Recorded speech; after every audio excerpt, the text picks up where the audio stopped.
시청자 여러분 안녕하십니까? 이영풍TV입니다. 한국전쟁에 참전했어요. 전쟁을 벌이다 중공군이 던진 그 수류탄에 맞아서 오른손과 또 다리를 잃은 참전용사 윌리엄 웨버 미 육군 예비역 대령이 향년 97세로 별세했다는 소식입니다. 윤석열 대통령 당선인은 물론이고 문재인 대통령까지 고인의 유족에게 조전을 보냈어요. 고인은 1951년 2월 강원도 원주 전투죠. 중공군과 342 고지를 놓고 혈투를 벌이다가 적군으로부터 날아온 수류탄에 오른팔과 오른쪽 다리를 한꺼번에 잃었다고 합니다. 그런데 그 뒤에도 고인은 30년 가까이 현역 군인으로 복무한 전쟁 영웅이었습니다. 거수경례를 할 때는 오른손으로 못하니까 왼손으로 이렇게 거수경례를 하기도 했다고 합니다. 고인은 지난 2014년에 한국에서 백선엽 한미동맹상을 수상하기도 했어요. 오늘 같이 이제 들어온 전쟁 기사들이 있어요. 지금 전쟁이 한창 벌어지는 우크라이나 젤렌스키 대통령이 우리나라 국회에서 한 화상연설 기사가 있습니다. 젤렌스키 우크라이나 대통령은 러시아 탱크와 함정, 미사일을 맞고 우크라이나 국민들의 목숨을 살릴 군사 장비가 한국에 있다. 이렇게 말하면서 무기 지원을 요청했다고 하네요. 아마도 우리 군의 대공 무기 체계를 지원하는 요청을 한 것 같습니다.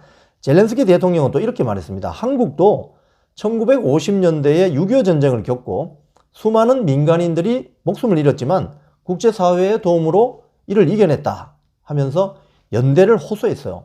약 15분 동안 진행된 화상연설에서 젤렌스키 대통령의 연설을 통역한 통역사까지 울어버려서 잔잔한 감동을 주었다고 합니다.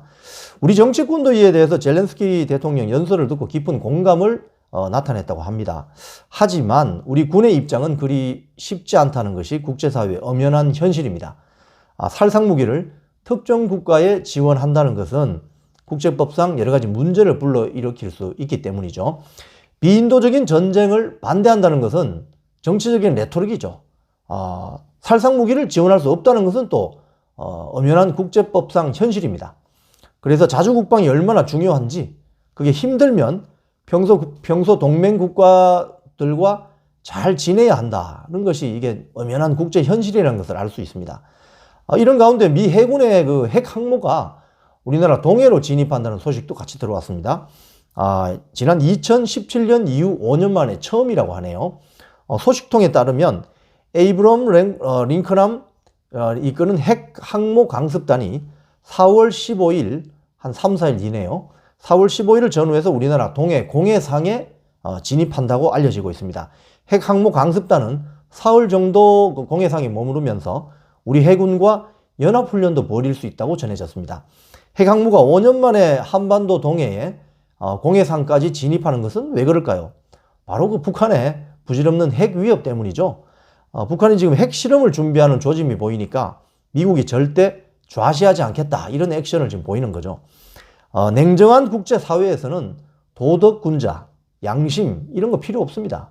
오로지 돈과 힘이 없는 약소국가들은 당할 수밖에 없는 것이 엄연한 국제사회의 현실입니다. 6.25 전쟁 일제치하에서 우리나라 국민들 경험하지 않았습니까? 문재인 대통령이 그 최근에 임기 말 내놓은 그 책 제목이 있죠. 아무도 흔들 수 없는 나라. 이 책 제목이 오버랩 되는군요. 한국의 국력으로 아무도 흔들 수 없는 나라가 될 수 있을까요?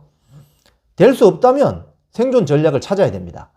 그건 동맹국가들과의 전략적인 제휴관계를 잘 맺어놓고 평소 관리를 잘 해야 된다는 겁니다. 우리 주변에 4대 강대국이 있습니다. 시청자 여러분, 러시아와 중국, 일본과 미국. 시청자 여러분은 어떻게 생각하십니까? 우리의 혈맹국가, 우리의 우호국가, 우리와 잘 지낼 수 있는 국가, 과연 어느 쪽입니까? 지금까지 이영풍TV였습니다.